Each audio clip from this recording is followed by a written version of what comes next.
CTV के लिए मैं हूं मिनहाज मूसवी। इलेक्शन की क्या तैयारियां हैं, एक दिन बाकी रह गया है। हमारे साथ सूबाई इलेक्शन कमिश्नर के तर्जुमान नबील अबड़ो साहब मौजूद हैं। कैसे हैं अबड़ो साहब, खैरियत से? ठीक ठाक। तैयारियों के हवाले से हमें बताइए कि तमाम इंतजाम मुकम्मल कर दिए गए हैं। इंतखाबी अमल के से मुतालिक जितने भी सामान है वो उसकी तरसील हो चुकी है? जी बिस्मिल्लाहिर्रहमानिर्रहीम। जी बिल्कुल अल्हम्दुलिल्लाह तमाम जो सामान है उसकी तरसील मुकम्मल कर ली गई है। आज जो हमारे डिस्पैच सेंटर्स थे वहाँ पे प्रिजाइडिंग अफसरान को जो इंतखाबी सामान था वो थमा दिया गया है और वो अपने पोलिंग स्टेशंस की तरफ उनको रवाना कर दिया गया है। इस सिलसिले में इलेक्शन कमीशन ऑफ पाकिस्तान की तैयारी बिल्कुल मुकम्मल है। सिक्योरिटी के इंतजाम भी मुकम्मल है। इंतज़ामी उमूर जो है उनको भी फाइनलाइज कर दिया गया है। इस सिलसिले में इलेक्शन कमीशन ऑफ पाकिस्तान ने 19,006 के करीब जो हैं वो पोलिंग स्टेशंस कायम किए हैं। पूरे सिंध में 19,006 पोलिंग स्टेशंस कायम किए हैं और 130 सूबाई असम्बली की नशिस्तें और 61 कौमी असम्बली की नशिस्तें हैं। कुल मिला के 191 नशिस्तों पर कल इंतखाबात हो रहा है। अच्छा, अल्हम्दुलिल्लाह माजी की निस्बत इस दफ़ा कोई ऐसी सूरत हाल नहीं पैदा हुई कि जो सिक्योरिटी के लिए कोई बहुत बड़ा मसला पैदा कर दे। कराची की बात करें तो डिस्ट्रिक्ट सेंट्रल के अलावा भी शायद तकरीबन पुरअमन ही रहा, तो इसके बावजूद भी कराची में या सिंध में कितने अजला ऐसे हैं जिसे हसास करार दिया गया है? देखिए सर, हसास अजला को नहीं करार दिया जाता, हसास पोलिंग स्टेशंस को करार दिया जाता है। ये जो हमारे लॉ एंड इन्फोर्समेंट एजेंसीज हैं उनकी रिपोर्ट और SSP की रिपोर्ट की रोशनी में election commission of Pakistan 3 categories में पोलिंग स्टेशंस को डिवाइड करता है। नंबर 1 होती हैं हाईली सेंसिटिव, देन आती हैं sensitive, then normal polling stations होती हैं। तो ये क्लासिफिकेशन है हमारी पोलिंग स्टेशंस की। तो इस सिलसिले में इलेक्शन कमीशन ऑफ पाकिस्तान ने जो हाईली सेंसिटिव पोलिंग स्टेशन है वहाँ पर CCTV कैमरों की तनसीब भी मुकम्मल कर ली है।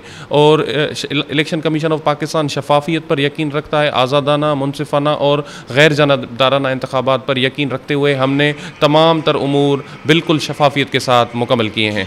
अच्छा, इलेक्शन के हवाले से कि जो सिक्योरिटी अरेंजमेंट्स है उसमें क्योंकि फ़ौज भी डिप्लॉयड कर दी गई है, तो क्या आर्मी बूथ्स के अंदर भी होंगे या बाहर होंगे सिर्फ?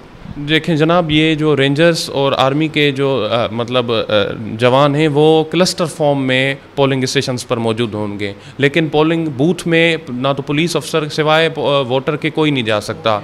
सिर्फ पोलिंग स्टेशन में विज़िट जो ऑब्जर्वर्स आएंगे, जो हमारे मीडिया के नुमाइंदगान आएंगे, उनको वीडियो बनाने की इजाज़त होगी, वो भी पोलिंग स्टेशन के अंदर की, ना कि बूथ की, एज़ पर हमारे कोड ऑफ कंडक्ट जो हमने जारी किया है। अच्छा, सेकंड ये मुझे बताइए कि कराची की हम बात करें तो माजी में ये शिकायतें रही हैं, 2-3 हलकों ऐसे हैं कि जहां रिज़ल्ट रोक दिया गया है। इस दफ़ा सुना है कि आप लोगों ने एक नया सिस्टम मुतारिफ़ कराया है, ECP गालिबन नहीं है, EMS election monitoring management system.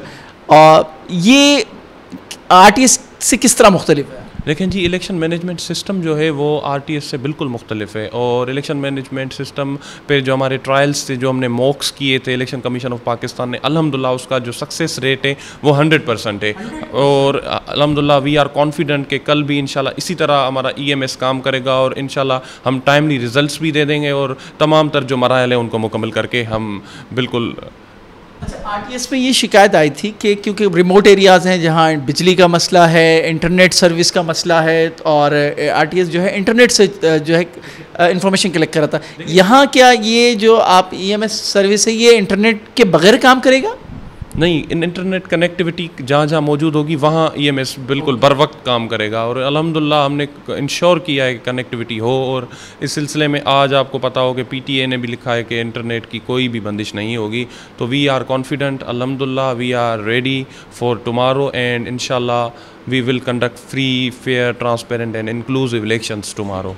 Result के हवाले से क्या SOPs बनाइए कि किस तरीके से रिज़ल्ट और कब तक आप जारी कर देंगे? देखें जनाब, ऑफिशियल रिज़ल्ट्स तो वो गैर हतमी होते हैं। फॉर्म 47 जो होता है वो अनऑफिशियल रिज़ल्ट्स होता है जो RO के दफ्तर से मिलते हैं। उसके लिए हमने 2 चीज़ें रखी हैं कि एक तो मैक्सिमम आप सुबह 10 बजे तक, अगली सुबह तक दे सकते हैं। अगर जल्दी देना है तो आपने उसी रात 2 बजे तक आपने देना है। इन केस ऑफ एमरजेंसी तो वो आप सुबह 10 बजे तक दे सकते हैं। सुबह 10 बजे तक फाइनल रिज़ल्ट जो है सुबह 10 बजे तक? जी बिल्कुल बिल्कुल बिल्कुल।